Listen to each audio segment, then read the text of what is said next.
Et voici le briefing brut du 20 décembre Extreme Game.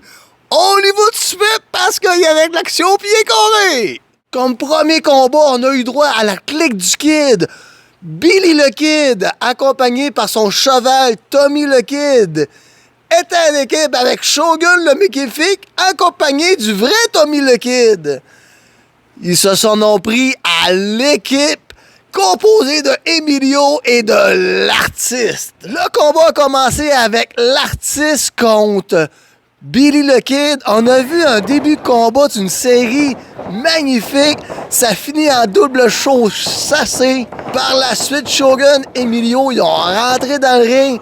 Mais ça finit sec avec un Sidebuster des plus dévastateurs portés par Emilio. Et comme à son habitude, Billy le Kid, il a même échafaudé l'artiste en voulant faire un petit tour de cheval, mais je pense qu'il a oublié de mettre son 25 cents pour que le cheval avance parce que l'artiste ne voulait pas avancer. Billy le Kid, il a effectué son rodeo de Christmas, mais Emilio s'en est tiré avec un magnifique brise neck. Oh que oui, mon ami! Tommy le Kid, il a monté dans le ring avec le cheval à Billy le Kid. Il fut que de confusion parce que pendant que Billy le Kid tirait sur son cheval, ça a fait déstabiliser le vrai Tommy le Kid. Il a foncé dans Shogun qui parlait avec l'arbitre.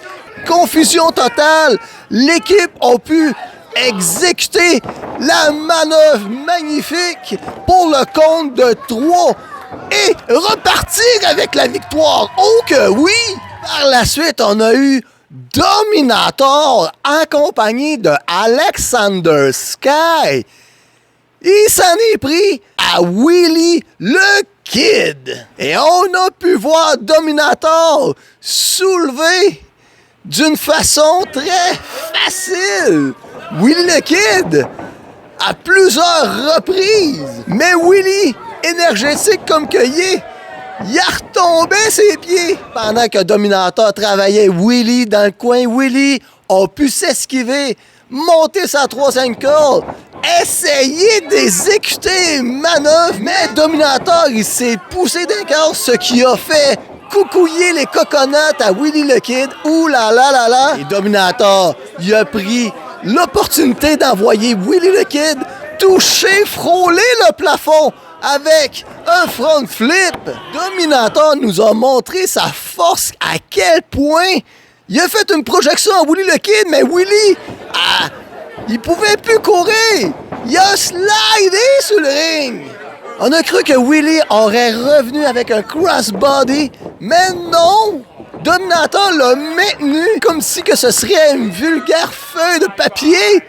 Il a fait un follow-away slam avec. Et l'arrogance de Dominator, il a fait un compte avec un doigt sur Willy le Kid au compte de 2. Il a relevé Willy le Kid en disant « Non, c'est pas fini, on va continuer ». Et à la fin du combat, le plan de Alexander Sky qu'il a imaginé pour Dominator s'est reviré contre lui. Et Willy le Kid s'est tourné tel une couleuvre. Il a fait un roll-up pour le compte de 3 et a parti avec la victoire, surprenamment aux yeux de Alexander Sky parce qu'il s'attendait vraiment pas à ça. On a vu Tommy le Kid parce que Vince Bellucci avait un affrontement fait contre Little J. Et en début, ce fut un échange de prise de bras de la part de Little J et de Vince Bellucci. Et Little J il a même sauté par-dessus Bellucci. Il nous a offert son fameux head-scissor hélicoptère. Oh que oui! Et quand il a été stationné son hélicoptère, il a sauté pour son Big Splash du lac Saint-Jean directement sur Bellucci. Mais Bellucci, faut jamais le sous-estimer parce que si il t'attrape, c'est comme une tentacule. Il va te serrer. Tu pourras pas t'enlever de là. Même si tu essaies de t'enlever de là, il va te revirer avec une autre soumission. Et pendant que Bellucci avait Little J en position de back souplesse, Little J, Il a fait un 180 degrés et ça finit en DDT, mon ami. Quand Little Chi avait le momentum, il a fait le malheur d'aller à l'extérieur du ring, trop proche de Tommy le Kid. Tommy le Kid, il a dégainé sa ceinture aussi vite que son ombre pour frapper le dos à Little J, ce qui a permis à Bellucci d'exécuter sa Fisherman souplesse pour le compte de 3. La clique du Kid repart avec une victoire grâce à Vince Bellucci. Et on est rendu au combat hardcore où est-ce que les armes sont permises. Spécial Noël. Mr. Brown, le roi du hardcore, a affronté Eric le vilain. Eric a voulu donner un cadeau à Mr. Brown de tout son cœur. Mr. Brown déballe le cadeau, mais il reçoit la figurine du narcissique Lex Luger, ce qui a mis en rogne Mr. Brown. Ça l'a tellement mis en rogne qu'il a été chercher une porte en dessous du ring. Il l'a positionné dans le coin. Puis il a envoyé le vilain directement dans la porte en début de combat. Mr. Brown a été fouillé dans sa poche de Noël. Il a sorti des guirlandes. Il a attaché Eric le vilain à l'entour des cordes avec la guirlande de Noël. Ce qui a permis à Mr. Brown de sortir une taqueuse, une brocheuse. Il a broché le chest à Eric le vilain. On a même pu voir un étranglement avec la canne de Noël géante. Eric s'en est sorti avec ses dents, qu'il a grimpé la main à Mr. Brown et c'était vraiment dégoûtant. Et le roi du hardcore, il a déballé un cadeau. Il a eu la manette de Nintendo 64 comme dans le temps. Il s'en est servi pas pour jouer, il s'en est servi pour étrangler Eric le vilain. Pendant qu'Eric était à l'extérieur, Mr. Brown se préparait à faire un saut, mais à la dernière seconde, le vilain, il a lancé un sac de petites voitures Hot Wheels dans le ring, ce qui a fait pirouetter Mr. Brown comme des films. À la fin du combat, il y avait un gros cadeau depuis le début. Mr. Brown, il a voulu voir qu'est-ce que c'était. Mais c'était le mini Pokébro. Le mini Pokébro, il a couru des cordes. Il a attrapé la tête à Mr. Brown pour faire un head scissor et retomber sur les pieds, mon ami. Ensuite, nostalgie, les VHS du Grinch étaient tout éparpillés sur le ring. On a vu un échange de coups de cassette sur la tête.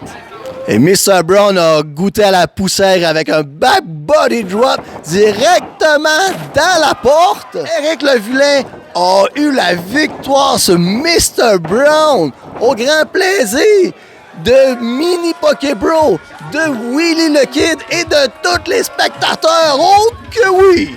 Sabotage, Mark Coleman, il a dû défendre sa ceinture car la nouvelle CA Roxy en a décidé ainsi parce que elle était tannée de sabotage. Il a dû défendre sa ceinture contre le Chosen One, Sean Adams. Et il y a eu une projection, mais renversement. Sean Adams a mangé le poteau de métal directement dans la figure. Et par la suite, ce fut de coups vicieux, de coups d'étranglement pour affaiblir son adversaire. Mais Sean est revenu avec son fameux DDT. Où est-ce qu'il positionne l'adversaire? Sur la 12e corde. On attrape la tête puis clac, on tombe à terre. Sean Adams nous a surpris avec un compte de 3 pour devenir le nouveau champion provincial de la JCW. Oh que oui! Et le règne de sabotage s'arrête maintenant.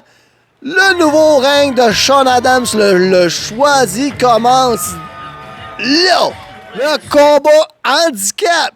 La monarchie, le roi Jason avec Nate Premier ont affronté Nathan Page qui était seul dans son coin avec une stipulation où est-ce que Nathan Page, si qu'il gagnait, il pouvait avoir une chance au titre par équipe. Mais si la monarchie gagne, il n'y aura plus de chance au titre par équipe. Puis en plus, Karine, la mère à Nathan Page, devra affronter la parfaite Caroline. Et en début de combat, Nathan Page ne s'attendait pas à rire. Il a fait un saut à l'extérieur du ring, ce qui a fait couronner la monarchie.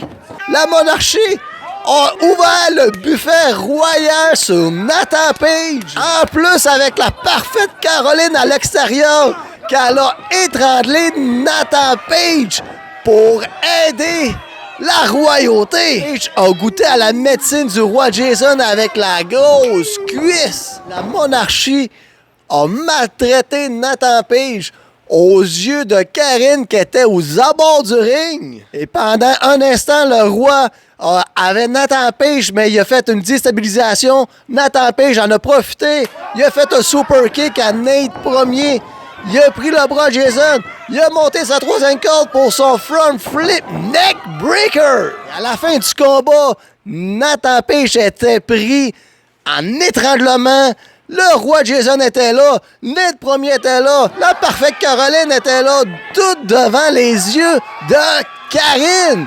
Mais Karine a frappé la parfaite Caroline, ce qui a permis une déstabilisation de toute la monarchie.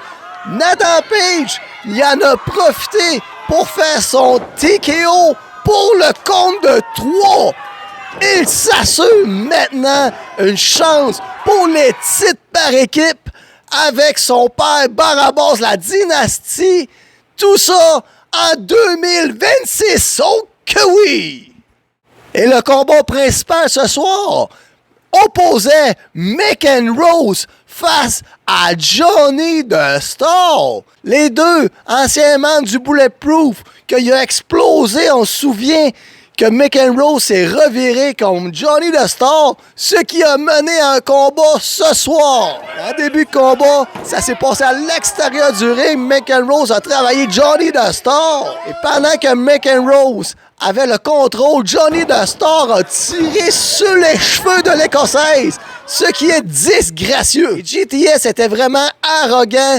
Il a fait la petite danse disgracieuse avant son elbow, au grand déplaisir de la foule.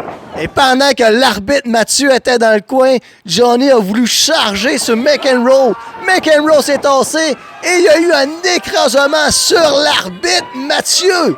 Et pendant que l'arbitre était ébranlé au sol, McEnroe aurait pu avoir le compte de 3, mais il n'y avait pas d'arbitre. Johnny a voulu tenter de donner un coup de ceinture à McEnroe, mais par coup vicieux, il a donné un kick dans les coconuts à l'arbitre. Et le combat se termine alors que Johnny the Star exécute son cutter pour le compte de 3 et conserver sa ceinture. Alors qu'il célébrait, l'artiste a sorti des rideaux avec Emilio.